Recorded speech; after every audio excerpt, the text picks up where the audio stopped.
So thank you all for joining. We have this Back to the Basics series, and at the center, we've been having a lot of discussion, a lot of questions about biochar. So we thought it'd be a good opportunity to kind of talk about it and what exactly is biochar. I want to caveat this presentation first. There is a lot of information about biochar out there and a lot of new research being turned out, and CWP by no means are the complete experts of everything that's happening. And so, this presentation is just the basics of what our common knowledge is and kind of the things that we know about biochar. But if you want more information, we at the end, maybe next week, we'll send out a resource sheet for you all where you can find more information. Oop. I think my slides have timing on it. I don't know how to turn that off though. Give me 1 second.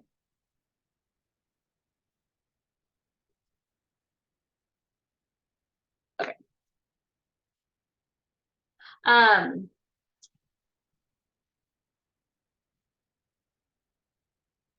Oh my gosh. Again, you would think after this many years of doing this would be easier. Okay. So for example, since I think the last time I read about it was like in 2022, there were almost 28,000 publications on biochar, and 80% of those are published in the last 5 years. So it's gaining a lot of momentum in research and what the possibilities are for it. And it's a great time to kind of learn about it because everyone's talking about it and kind of figure out the best use for it and what role it might play in your world and in the stormwater and watershed world. So biochar was found in the Amazon. I don't remember how many years ago, maybe 30-ish years ago. And those pieces of biochar were dated back to 2,000 years ago in the Amazon. And so they created biochar. Obviously, it wasn't called biochar back then, but they created the product and used it for soil fertility. So it's an old technology that we're just kind of reviving and using it for soil health and kind of expanding its purpose and make sure that we're thinking about all the life cycle pieces of creating this product. So what exactly is biochar? I'll get into that in a second, but I think the real question should be, what are biochars? And this is, if you were to get one thing out of this presentation, is that there's a ton of different types of biochar. It's not just one product. It's not just one thing. Depending on what you're putting into the creation of it, how you're processing it, all of those things will change what product comes out on the other end. And there's a ton of different uses, purposes, and based on all of those things, there's also a bunch of different chemical and physical properties that can be called a biochar. So it's important to know that, biochar is not just one product and one thing. And I'll kind of go into those details and what when you're talking about biochar, like the important questions to ask and important things to think about when you're thinking about using it in your municipality or whatever projects you're working on. So before I go into what is biochar, I wanted to kind of bring up some of the thoughts, and feel free to go in the chat to say what other things have you heard about biochar and all of its amazing benefits, right? So you might have heard that it stores carbon. It can be a recalcitrant ceasing. So basically that just means that the carbon is very stable. It kind of stays in its little carbon form rather than picture a leaf versus a diamond. Like a leaf will break down really quickly. A diamond basically doesn't. It's somewhere like a little bit closer to the diamond side, right? It just doesn't break down as quickly as something like a leaf will. Can improve soil health, promote plant growth, excuse me, retain pollutants and runoff, and you're utilizing waste material. And there is the potential for biochar to do these things, maybe not all of these things, but because there's a lot of different types of biochar, you can't just say, oh yeah, Sally created biochar in her backyard, and that's gonna solve all of these problems. It's not as easy as that. There's a lot of nuances that I think are really important to think about when we're talking about biochar. So what are biochars? Biochar is a solid material obtained from conversion of biomass into an oxygen-limited environment. Okay, so the temperature and the oxygen limit portion is really important in the production of biochar. So if anybody's ever like had a campfire and you're like in your little teepee of wood and you're blowing air in the bottom trying to get a catch, that's combustion, right? That's an actual like you're burning that wood and it's a combustion process. When biochar is created, it's oxygen limited, right? So you're not blowing air into it to create the combustion. The lack of oxygen and the slightly lower temperatures is what creates the biochar rather than creating ash through combustion, right? At the end of the day, you know, when you wake up in the morning, that pile of wood is now just a gray pile of ash. That's combustion. So just knowing that that's what's different about the process that creates biochar. And I think so. The process is called paralysis. Paralysis, not paralyzing, but the other thing, like a pyro. It happens around 660 to 100 to 1,000 degrees Fahrenheit versus combustion is much hotter, about 1,400 to 2,200 degrees Fahrenheit. So here's a little schematic about how biochar could be created. This is just one example. The production of biochar varies. There's a ton of different ways to do this. And so I'm just going to go through this one nice picture of how it could happen. So you have that organic mass. It can be trees, corn, coconut, poultry litter. There's a lot of things you can put into the biochar facility and create biochar out of it. Now, you don't want to be throwing things like things laced with heavy metals or treated wood because you're going to cause more problems than you're helping because a lot of those residual chemicals may stay within the biochar coming out the other end. So being intentional about exactly what kind of biomass you're putting in is important to the function of that biochar. Just one piece of the many parameters that you have to think about when you're creating biochar. Let's see what else. So you put it in the pyrolysis machine, and then a process happens, and I'll go into a little bit more detail about the pyrolysis in another slide, but just know that something happens in there, it gets heated, and out the other end comes the biochar. And then it can also produce syngas and pyrolysis oil. The ratio of what that creates is, so the ratio of how much of each thing it creates depends on your feedstock, depends on the pyrolysis system, and depends obviously on like what your goals are as the producer of biochar. And so let's see, and then there's a waste heat that comes out, and you can always reuse that waste heat for your system or to heat the greenhouse next door. And then, so through this process, we have the idea of waste reduction. We don't ever want to grow a tree just to throw it into a biochar facility. Like reusing waste in another treatment, in producing a product is really the goal of biochar. Another thing, an important thing to think about is the air quality. If you're producing this at a large scale, it's important to think about, you're going to need scrubbers, you might need permits. There's a lot of other things that could be happening in terms of air quality because you are heating something and there is a chemical reaction that's happening. So that's just something to think about. In like smaller facilities, right, you're not going to be regulated. Every jurisdiction is different, so I don't know exactly where the line is drawn, but that's just something to think about. Let's see. So out the other end, here's a pile of biochar. And so this is just what biochar might look like. Again, depends on so many parameters, exactly what it looks like. This is your typical picture when people think about biochar, what it looks like. So these little black pieces, and if we zoom in to one of those pieces, we kind of really get into the nuance of how biochar is working. So we can kind of see the texture and the little holes that it has. And these pore spaces, it's created because of the heating mechanism. That when you heat it and through the pyrolysis system, things expand and create these different size pore spaces, and depending on the temperature and your feedstock, it expands differently, and the thermochemical reactions change a little bit. I'm not going to go into too much detail because it's very chemistry heavy. It's actually really interesting, but it creates these pores. And these pore spaces are what helps, whether it's creating infiltration, right, just having more pore spaces, things are loftier.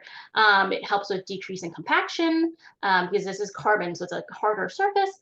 And then it can also, these holes can also capture pollutants as well. And so what these, I think I already mentioned this, what this pore space and what the zoomed in version looks like depends hugely on your input and your process.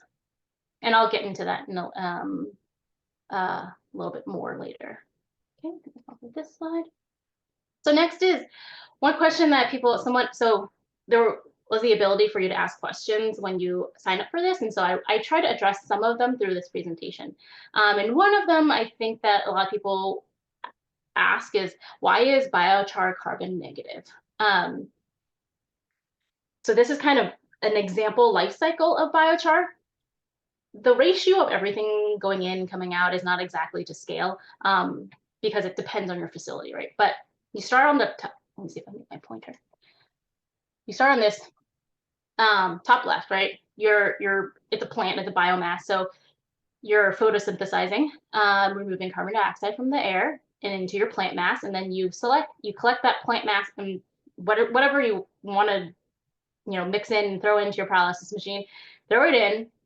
Some magic happens. It actually is a black box in this picture, which is kind of funny, but I'll talk about that in a second.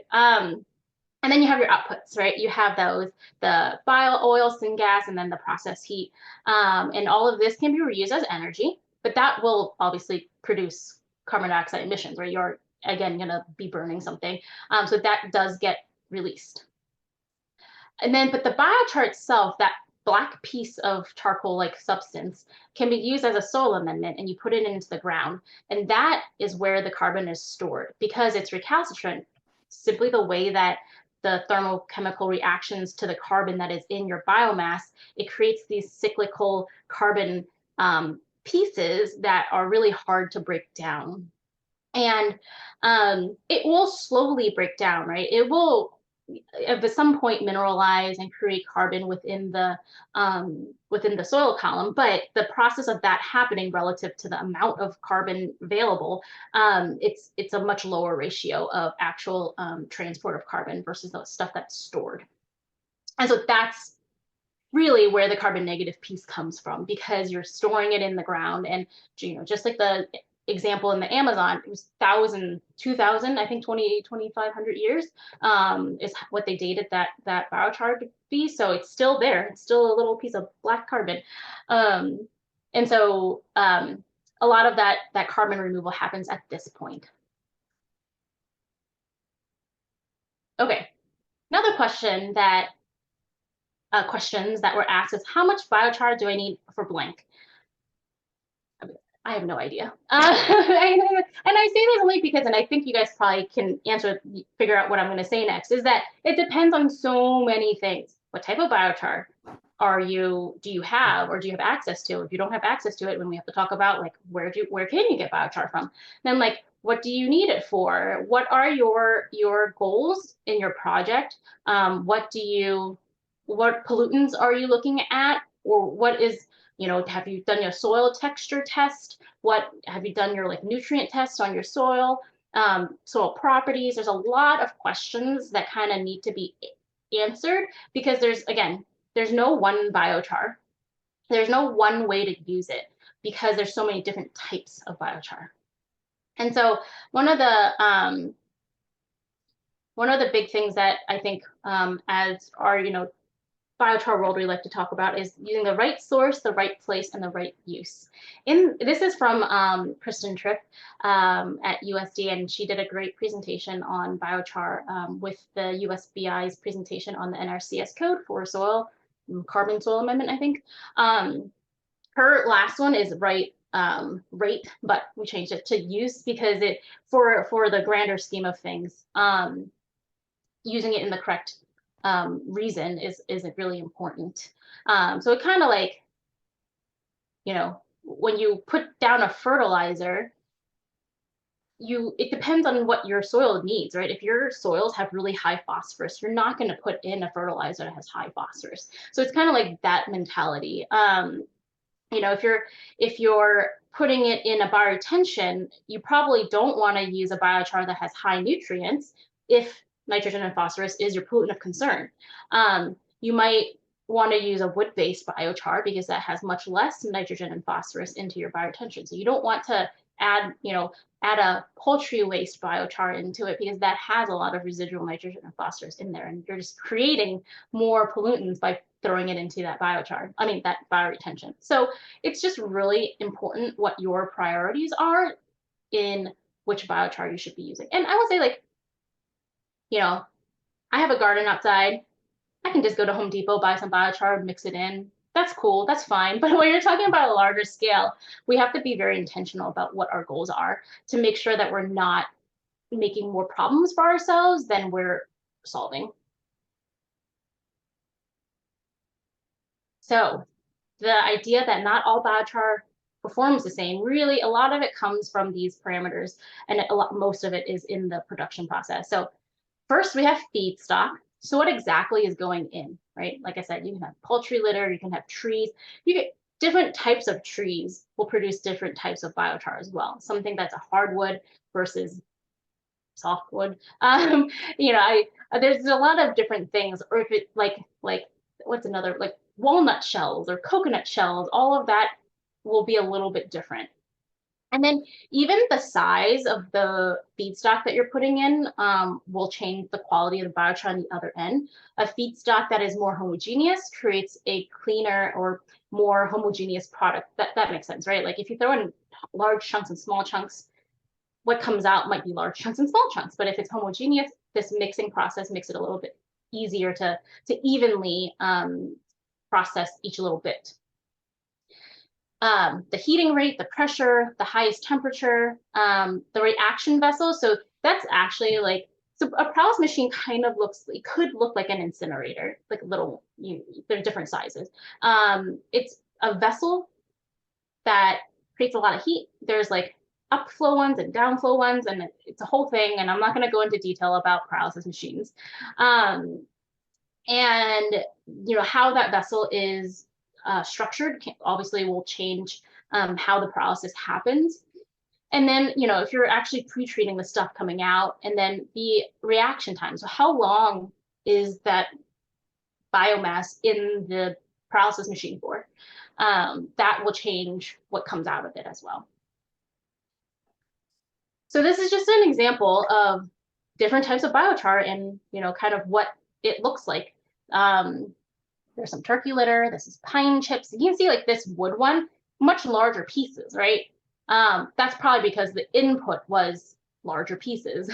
And so even this, right, they're all different types of inputs, but also different types of processes will change what the biochar looks like coming out the other end. And so you have the biochar coming out the other end. And then you also can, once it's out, you can process it some more. So for example, this is a raw type of biochar. You can pelletize the biochar. You can have granular biochar. You can blend it with compost or manure, and then you can make liquid biochar. And the purpose and use of each one of these are going to be different, and they're not going to react the same to every single thing. And so that's just me showing you this, is just letting you understand why there's, why using the correct biochar, the right use, right place, right, I don't remember the last one, but is really, really important. So some of with the biochar feedstock in the pyrolysis process, some of the things that change, and I think I mentioned a lot of these, is your pore volume. So not only how many holes you have, but also how big or small those holes are. And that porous structure is what allows it to absorb and retain contaminants. And so that's important, obviously, depending on what your use is. The surface characteristics can change. So whether it's hydrophobic or hydrophilic, so whether it attracts water or repels water, again, depends on is your contaminant more hydrophobic or hydrophilic? And then you can kind of match those things up. And then there's some really great research out from Minnesota. This slide is from Bridget Ulrich. She looked at the top section is production temperature, and the second section, the second arrow here, so this is production temperature. The second is feedstock. So on the different ranges, different scales, they will look different microscopically, right? Something that is more woody has these kind of more strand-like look to it. And, you know, something on this left side has more like oxygen functional groups, I think they're called. So that would attract different types of contaminants versus one that have more of these like aromatic compounds. And so like this one has more fractures and more holes in it, and this one has a little bit less than that. And so temperature and feedstock are two of the like many long list of things that will change how your biochar reacts and behaves. And the thing is, you know, it depends on what you're using. If I'm in my garden, I just want to like add some more water holding capacity, the details aren't as important as if you're, you know, trying to meet a TMDL for phosphorus, right? Like when you get into the exact pollutants that you're interested in versus just a benefit like infiltration, it really does vary how much detail you need about your biochar. Okay, not all biochar will remove all pollutants. It's just not how it works, right? Depending on, I mean, you could potentially mix a bunch of different biochars together, maybe. But then that's mixing a bunch of different biochars together. It's not just one biochar. And I think that there are like designer biochar companies out there thinking about this. And so it'll be really interesting. It's just a really interesting space right now because there's so much research happening and so much investment into this idea. And so, yes, right. So depending on what pollutants we're interested in, that will kind of dictate or partially dictate what production is important to you. And it might be the other way around. It might be that depending on what biochar you have available locally, that might dictate what you can use that biochar for. There are biochar standards out there. So there is the International Biochar Initiative and the European Biochar Certificate. The EBC is more stringent, and I believe it goes more into like feedstock and like use. International Biochar Initiative is more like it should have this number, like meet this number for chemical properties like zinc, cadmium, whatever, all the metals and stuff. And it has like the guidelines for that. So if you want, you know, your biochar could be certified, or the thing is, you could also just test it and have like the report and match it and be like, oh, this meets the standards that IBI has, but you can also ship it to IBI and have them certify your biochar. So, okay, next, I'll talk about how biochar is used currently in the environmental world. And I'm only talking about more like the water and stormwater side of things. There's other, like, people have used biochar for building material. They're looking into that. And so there's a bunch of other things, but you know, in 30 minutes, I can only cover so much. One of the biggest uses in biochar, obviously, is for soil health and agriculture. There is an approved NRCS code, a soil carbon amendment code 336, or the draft or the interim 808. That the way that NRCS codes work is that NRCS will say, here's a code, and the states decide whether or not they will accept it. Some, I think like 50%, it's pretty, depends on your state whether or not they've included it into their funded NRCS things. So you can kind of Google it and see if your state has approved that.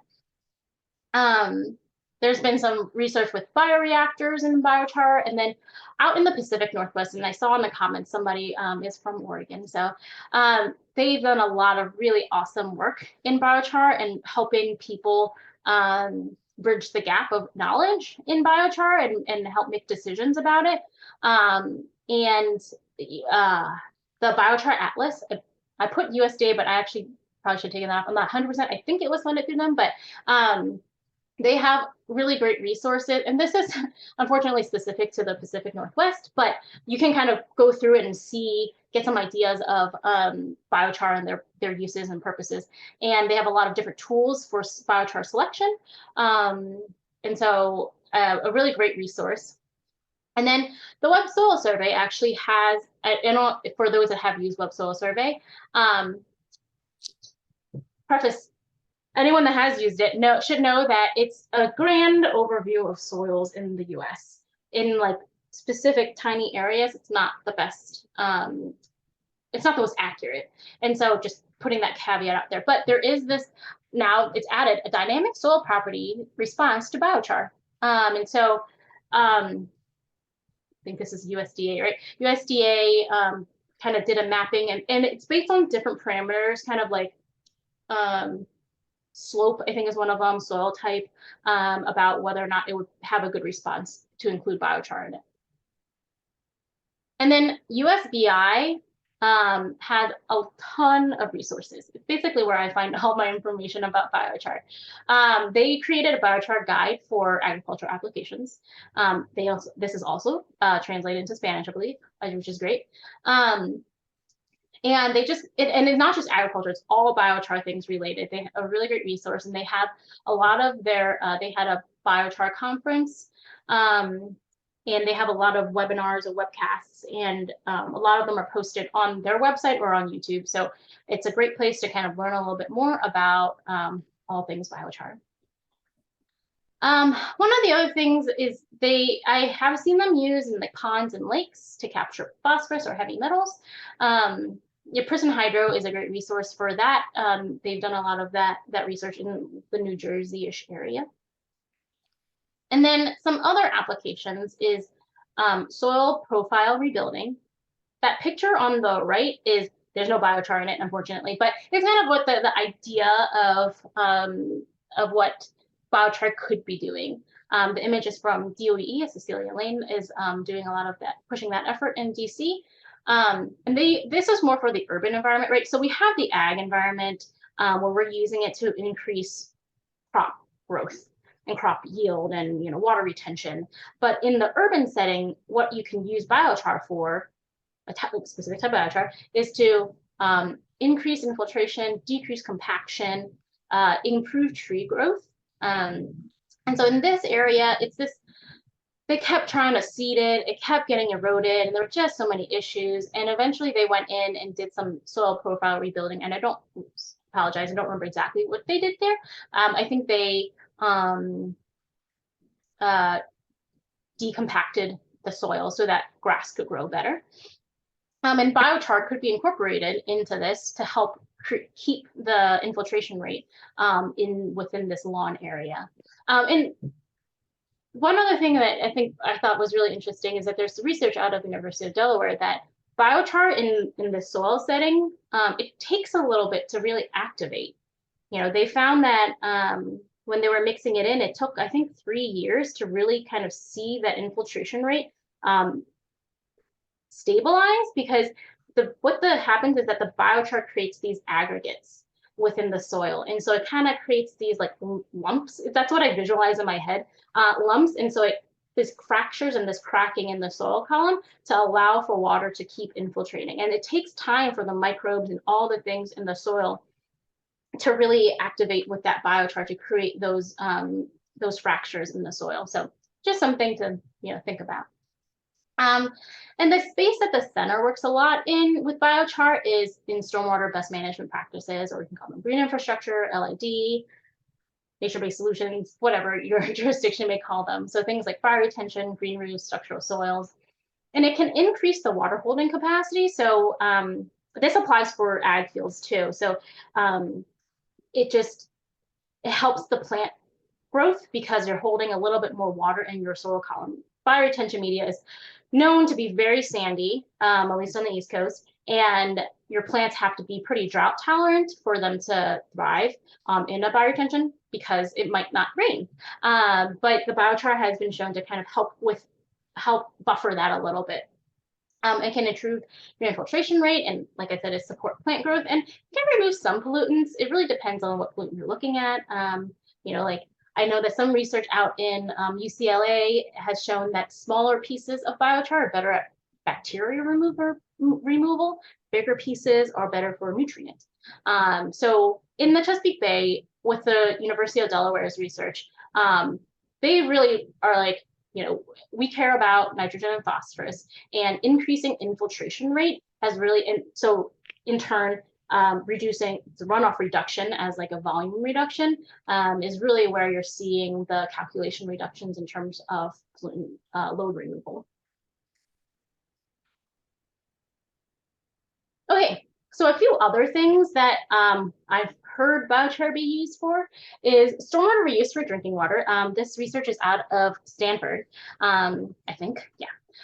They're thinking about how can they reuse stormwater for drinking water purposes, and they compared it with zeolite and activated carbon to kind of see the benefits of it. So you can Google this paper, and it'll be in the resource sheet if you want to learn more about that. And they looked much more at trace organic contaminants, which are a little bit different than out here when we look at more about nutrients.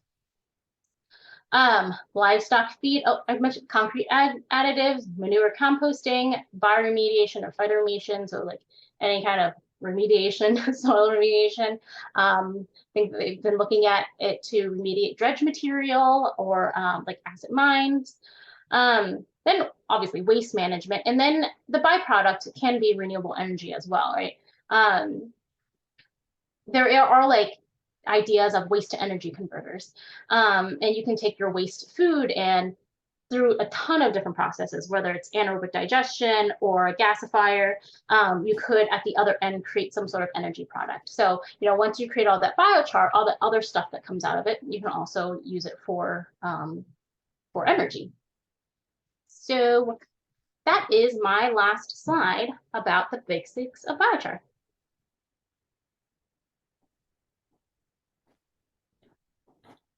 So now we're going to open it up for a brief Q&A. So we have about 5 minutes before the next presentation. So I did see that some questions popped up in the chat box. So as I'm scrolling through that, if anyone has a question, feel free to come off mute and ask your question, or post your question in the chat box.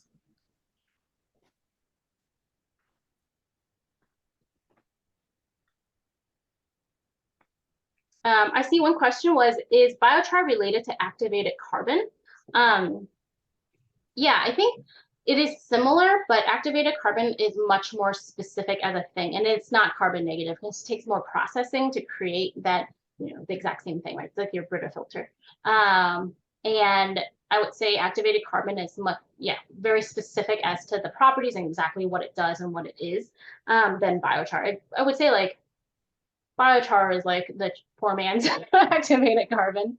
Activated carbon is really great at a lot of things, and it's, could be used in a lot of places, but the feedstock is limited, and it uses a lot of energy to create, I believe. Yeah, it looks like Sam did an excellent job responding to the questions as you were presenting, Carol. So thanks, Sam. Are there any follow-up questions?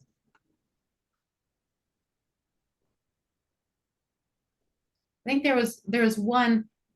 Do all types of biochar increase water holding capacity? No, I would say really fine biochar would, well, it depends on what soil you're putting it into, right? If you're sandy, you're probably not having a water holding capacity issue, but or wait, you do have a water holding capacity issue. The really fine biochar, and that could clog whatever, like, depending on your soil type, could potentially clog your soils. And so you wouldn't want that kind. And so, one thing that I didn't even go into is like how to mix it into your soils, how to use it. Like, if you in the processing of it break it down too much, run your backhoe over it too much, you'll break down that biochar to more fine pieces, and then it kind of loses some of its functionalities. So just another thing that you have to think about when you're incorporating biochar in. So it looks like there's also an interesting discussion going on in the chat box, asking, are people actually growing crops for biochar production? I know, Carol, you had brought up at the beginning that this is to promote waste to use to reuse waste. But it looks like there are some some farms that are producing for biochar, and then also there was a mention that from Claire that we are contemplating growing biomass in extensive riparian buffers that can be harvested for biochar production to incentivize farmers to install buffers, since the biomass can be paid for. So, do you want to chime into that? I think it will be interesting to see how it happens. I believe so biochar is technically able to be sold on the carbon market through like Puro Earth, and there's another one. And Sam might be able to speak better on this than me, but I think that for the carbon market, it has to be a waste product, but I'm not 100%. So, there's that aspect of thinking about it too. It's tough to want to grow, to grow trees just to chop it down, but if oh, Puro will take carbon credits for purpose grown biomass. Okay. I think that there is a potential for that, and it's just something that, there's not as much research or like thinking into it, right? Because it's a newer idea to grow. The original idea was to, reuse your waste, but this idea of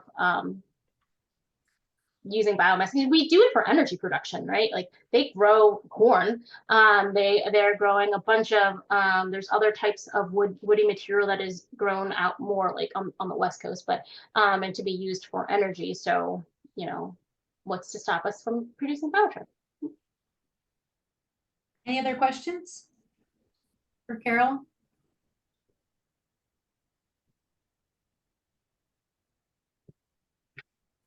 All right, well, keep thinking about your questions. We're going to have a larger Q&A after Sam's presentation. So I'm going to take this opportunity to introduce our next speaker.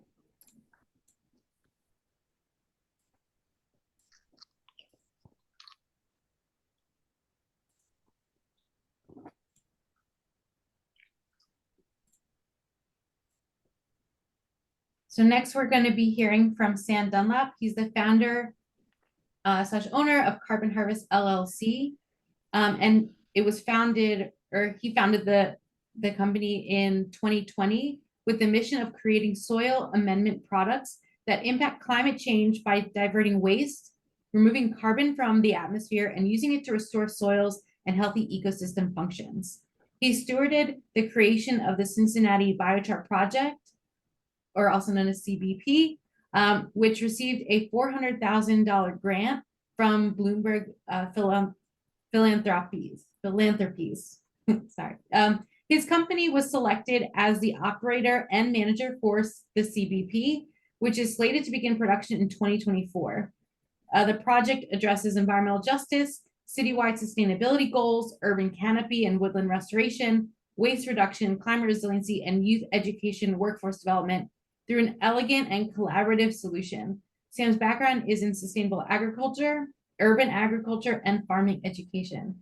So welcome, Sam. We're really happy you were able to speak with us today, and I will turn it over to you now.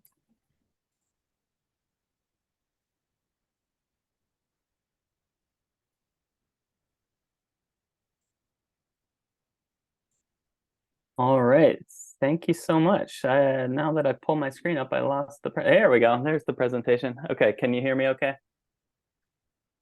All right, yes, I see Carol's head shaking, yes. Okay, so yeah, thank you for the introduction. When I get in, I want to address that one question in the Q&A section having to do with the carbon removal piece. Whoops. So I will come back to that in a minute. But yeah, I think the introduction said everything that needed to be said about me. So I'm just going to keep on trucking. And some of this will be overlapped from what Carol discussed as well. So never hurts to get it twice. But I will kind of gloss over if there's anything that try not to be overly redundant here. Yeah, so with the just to kind of remind everybody that part of the hype, about biochar right now is because of kind of this uncovering of an ancient soil improvement technology. So this is by no means something new, and in fact, is an ancient process. And I think just remarkable in that, indigenous peoples were able to keep these low fertility soils in a highly fertile state indefinitely by the use of this, the terra preta is kind of this magical mix that people have been trying to crack the code on, but it's not simply biochar, it's biochar and other organics. And people are trying to unlock what the actual recipe is. But I want to reiterate that it's an ancient technology with kind of this newfound modern relevance. So again, biochar is made through a process called pyrolysis, and specifically what's being consumed in that process is the volatile oils and gases in the carbonaceous product, and it leaves behind. So this image here is depicting a match. If you were to strike a match and let it burn horizontally, it doesn't turn to ash in your hand unless you turn it upside down. But if you hold it sideways, the match will be consumed, and leaving behind, you have this black piece of biochar that's left behind. So it's not actually burning the carbon that is left behind. The flame front moves across, consuming the oils and gases that reside within that wood. So why is that carbon negative? Well, so as biomass is living, it is building, harvesting carbon to become part of its physical structure. If that material at the end of its life cycle goes through a process of decomposition, all of that embedded carbon is released back into the atmosphere. When it's turned into biochar, some of that, and this goes to that question in the Q&A, some of that carbon, and there's other particulates, other emissions that are part of that, other gases that contribute to, yes, there is some CO2 equivalency and some CO2 itself that is being released. However, the typical rule of thumb is that at least 50% of that carbon remains trapped in that form that is recalcitrant that Carol described. So that therein lies the carbon capture. And I'm just actually going to run back to that. It looks like the question is, here we go. So yes, there are CO2 emissions, but overall it is less than what would have otherwise been had it gone through a process of decomposition. So that is kind of why the carbon negative dimension of producing biochar. And there's this carbon credit sales, carbon accreditation process. There are registries, there are processes to determine specifically how much carbon is captured through the process. And you have to go through a life cycle analysis.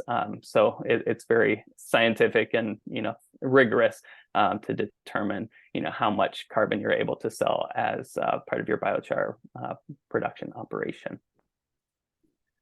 Well, why can't I move forward?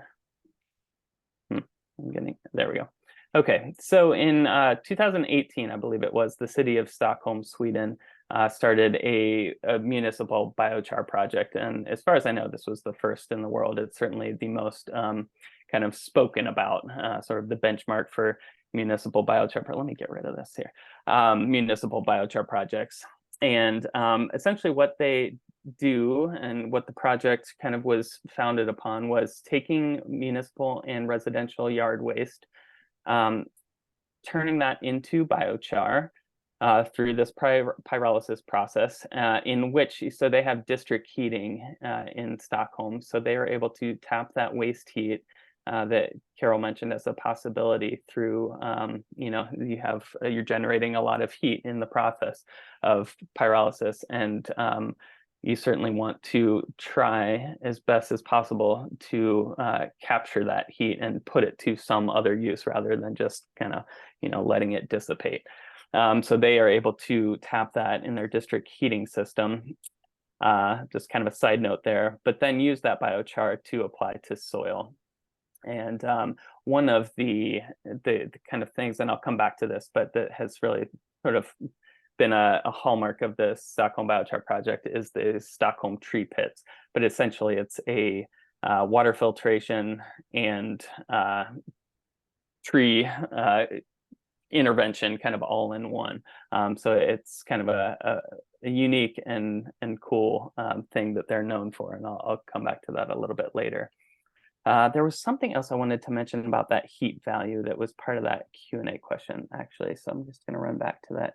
Oh, does it require much external energy to initiate and maintain? I can't speak to all processes. Some are more intensive than others, but for the system that we are planning to go with in Cincinnati, there is the material that is being pyrolyzed is what kind of keeps the cycle going. It's self-perpetuating. In other words, for initiating the process, there is from a cold start, you do need to use propane for, I think they use 20 gallons of propane. So, your standard gas grill tank of propane will keep this thing going, or get it going. And then as long as you keep it going, then it's self-perpetuating. Just to kind of get back to that question for a second. Okay, so the Bloomberg Philanthropies was a supporter of the Stockholm Biochar project, and they're very impressed with the results and saw that it had potential to replicate in other cities. So in 2021, they created a citywide biochar grant. It's the Stockholm Replication Grant, and Cincinnati was selected as one of 10 cities in the world to get the first round, which was a technical assistance grant, where we basically learned from the experts in Stockholm and about what they had done. And then along the way in that technical assistance, we were building our project and our application to unlock $400,000 in financial support. So there were 7 cities that were selected for that.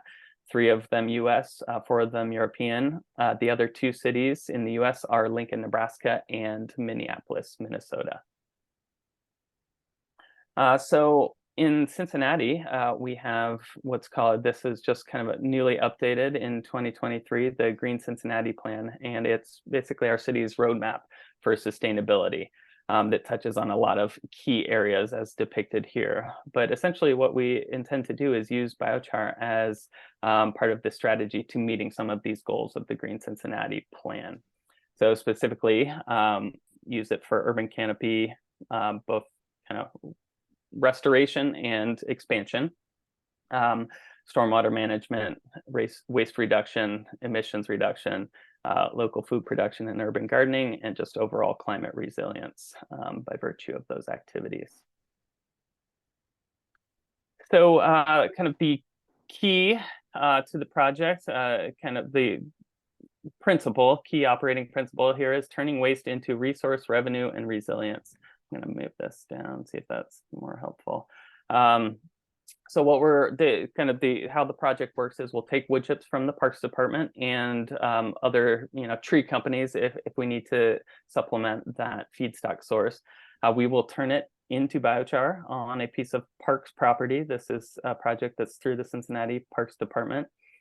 This is a depiction of the machinery that we will use for our biochar production.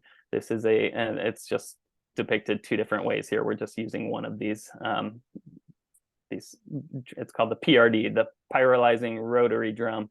But this is a piece of equipment that's manufactured by Biomass Energy Techniques. They're out of Missouri. So we will use that piece of equipment to turn those chips into biochar. And then the biochar will have 2 main buckets of use. One is for just kind of in-house in the city and the region, but specifically for the UTC as urban tree canopy. So for that's kind of the the key one, because this is coming through the Parks Department, and that is under their purview, is the tree canopy stewardship, and then stormwater management, more to the point of this webinar. Oh, shoot. Every time I touch the mouse, it scrolls me. Okay. And then part of the financial viability of the project, we will be selling biochar as well, and then selling carbon credits. And again, there's a whole process that we'll be going through to be validated as to how much carbon we can sell by virtue of this system. One tick in our favor, I mentioned it with the district heating in Stockholm, but you can improve that life cycle analysis by utilizing that waste heat. So we plan to do this process. Actually, you know what? I'm going to hold that. I'll get right back to that in a second. I have another slide about that in a minute. But you know, this is a project that is going to rely heavily on the work of a committed network of partners. So here are some of the partners involved, and a little shout out here to Groundwork, Ohio River Valley. Groundwork is the organization that is kind of the connection point between me and this project and Center for Watershed Protection. That's kind of how we got to be in touch with one another. But every partner on here has some role in the project, be it from a production standpoint, feedstock, provisioning, education, marketing, research. We're going to be heavily reliant on these partners. Okay, so back to that thing I was starting to say about using the waste heat, quote unquote waste heat. We plan to place this facility on the backside of, I think you can see my cursor. You're seeing my screen, so you probably see my cursor. What I'm touching on here is a greenhouse that the Cincinnati Parks Department owns and operates. And we plan to plunk this biochar facility right behind it, so that we can utilize that waste heat to heat the greenhouse. And that will be part of improving that life cycle analysis, and will not only save on utility bills for the greenhouse, which I think run to the tune of 40 grand a year, but will also increase the amount of CO2 that we are able to sell. So getting a little more into how we plan to use the biochar, specifically, we want to, and I'll kind of delve further into this, but again, kind of favoring the urban tree canopy here to increase tree survival and tree growth rates. And then on the stormwater side, as Carol mentioned, to increase infiltration and to incorporate into green infrastructure projects.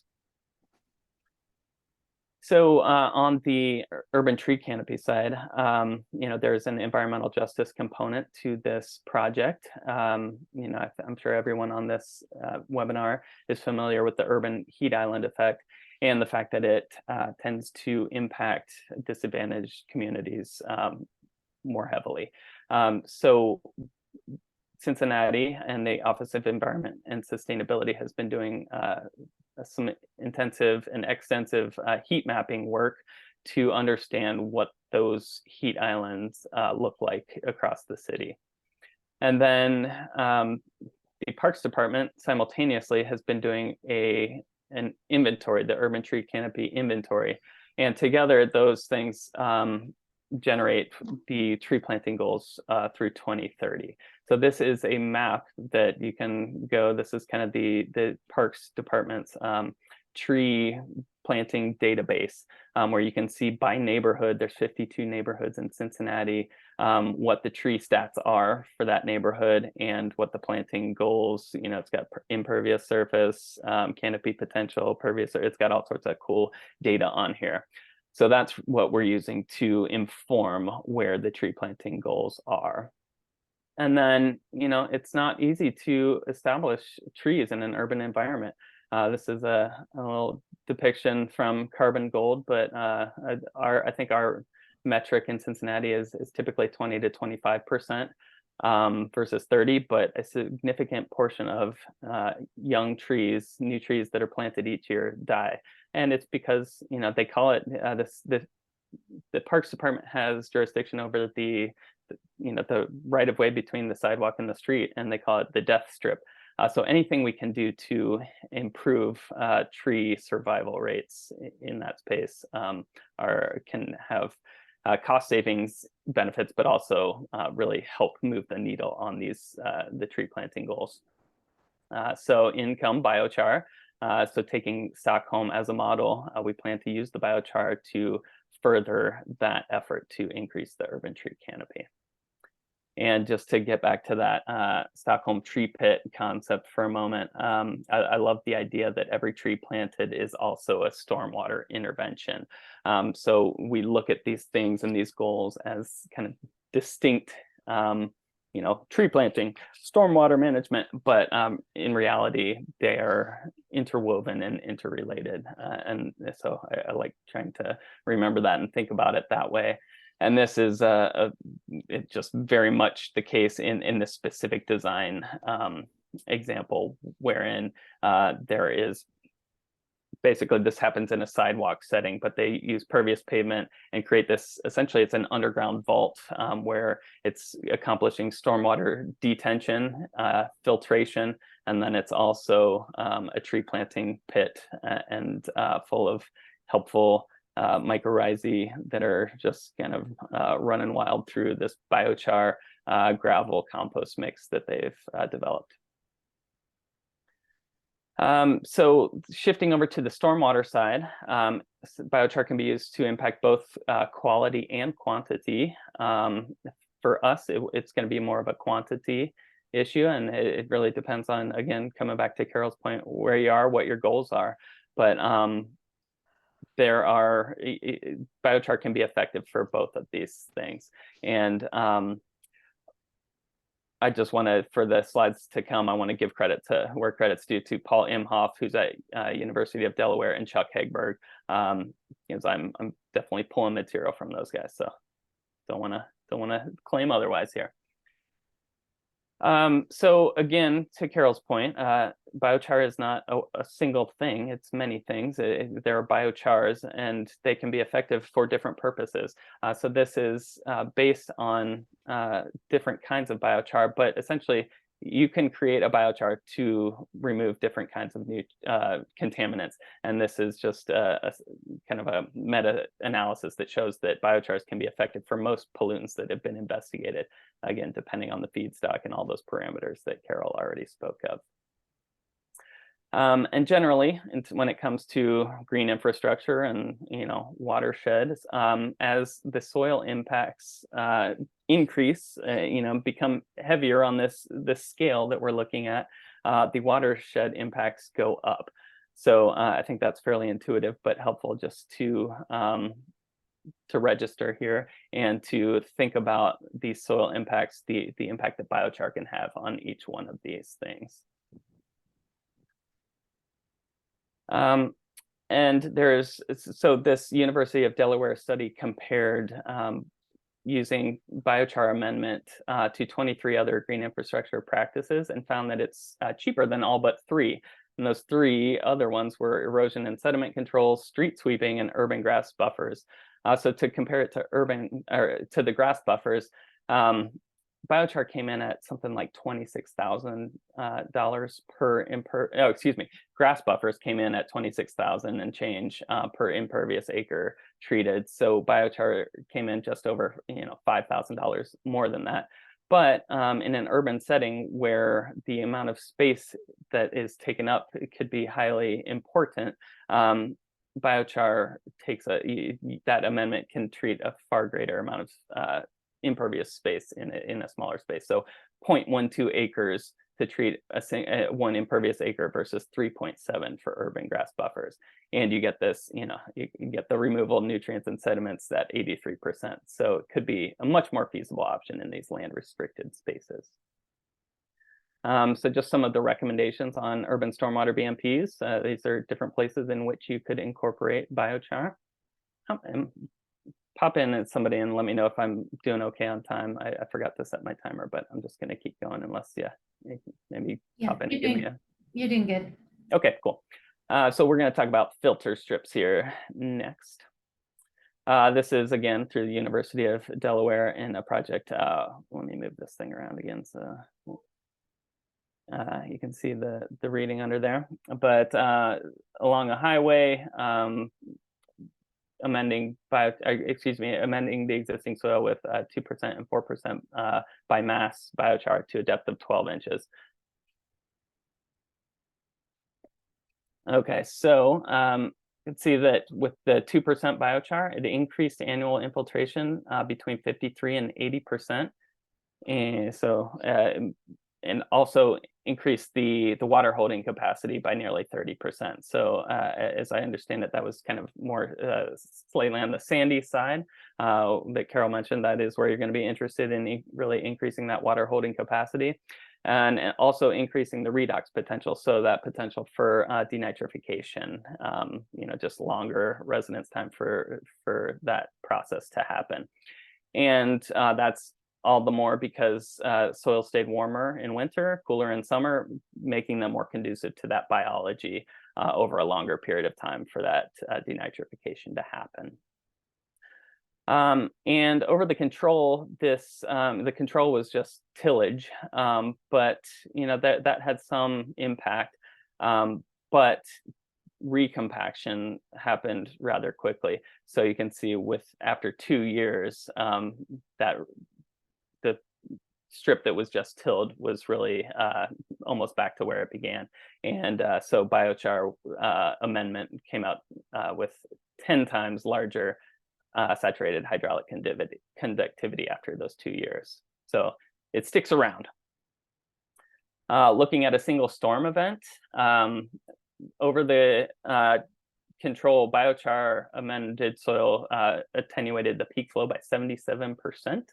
And it attenuated the runoff volume by 53%, again, in a way that is going to stick around over time because it resists that recompaction. So that's a single storm event that was tracked.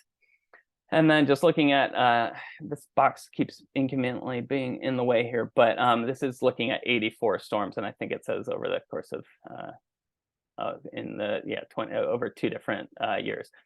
So in that setting, the average reduction in stormwater runoff volume and peak rate dropped by 88% and 83% respectively, while capturing 100% of the runoff from 85% of the storms during this 2-year period. So 15% of the storms were bigger than that, and there was some runoff. But for 85% of those storms that were examined in the 2-year period, the biochar amended filter strip eliminated 100% of the runoff. And then this is from a study that Chuck references from Carolyn Voder, who is at the University of Delaware now also. I forget, she was at Illinois, I think, before that. But looking at just residential interventions, both pervious-centric and impervious-centric. So the pervious-centric being things like downspout disconnection, sidewalk disconnection, adding some slope to the sidewalk and driveway so that the water doesn't run down to the street, it slopes off. And then the impervious-centric were soil decompaction, microtopography. Biochar was not looked at, but the implication is that that could be something to couple here. And really what they found was there's hotspots, and it's really where these interfaces between the impervious and pervious surfaces where you can have the greatest impact. So those could be really appropriate places for biochar incorporation. And then I just wanted to kind of zoom out a little bit and talk about, the idea of doing this on a regional scale, but looking at the watershed level effects of wider scale application. And that's really the principle of the scaling up biochar in the Chesapeake that I was going to flip it back over to Carol to talk about that a little bit. But in general, I think there's large opportunities to target both point sources and non-point sources through different applications in both urban and agricultural settings. And so to reiterate something that Carol mentioned, NRCS has their conservation practice standard 336, the soil carbon amendment. It's a cost share program for farmers to use biochar on their land. And that's for the fertility and, for the, for just the soil improvement properties, but there are also resultant watershed impacts of using that, mainly having to do with decreasing the leaching of nitrogen phosphorus. And then beyond that, just the idea of coupling biochar with other NRCS practices. And there's a cool PDF that's out there of a presentation by none other than Center for Watershed Protection, but with somebody from the USDA, Brandon Smith, and talking to this very idea of coupling biochar with these NRCS practices in the context of the National Water Quality Initiative.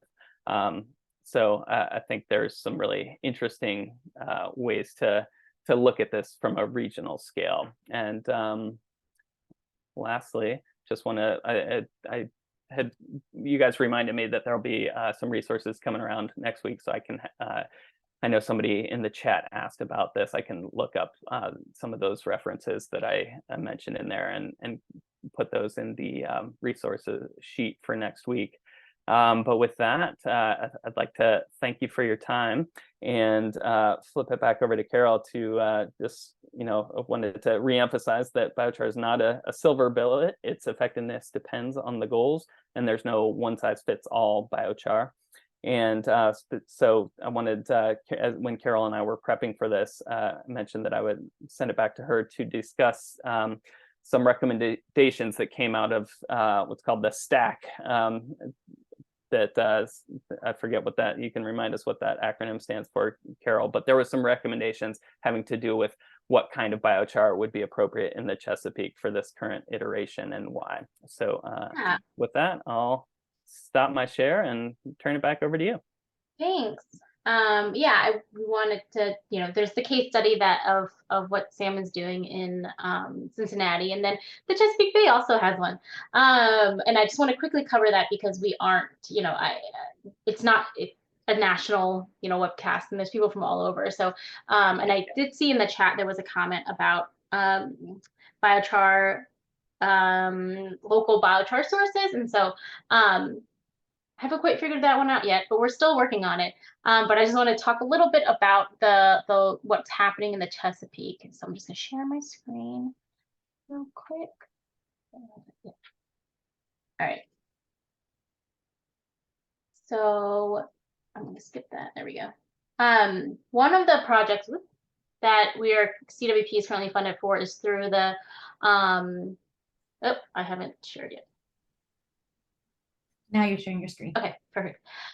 Is our National Fish and Wildlife INSR grant, and that's through EPA. And the purpose is to accelerate the rate and scale which biochar amendments are applied in the urban landscape to support runoff reduction and improve water quality across the Chesapeake Bay watershed. And it's a partnership with USBI, University of Delaware, and Infinite Solutions, which is Chuck. And our project is scaling up biochar. So we're trying to figure out where are the bottlenecks in biochar use for water quality purposes, and how can we help to resolve some of those bottlenecks. We're not going to resolve all of them.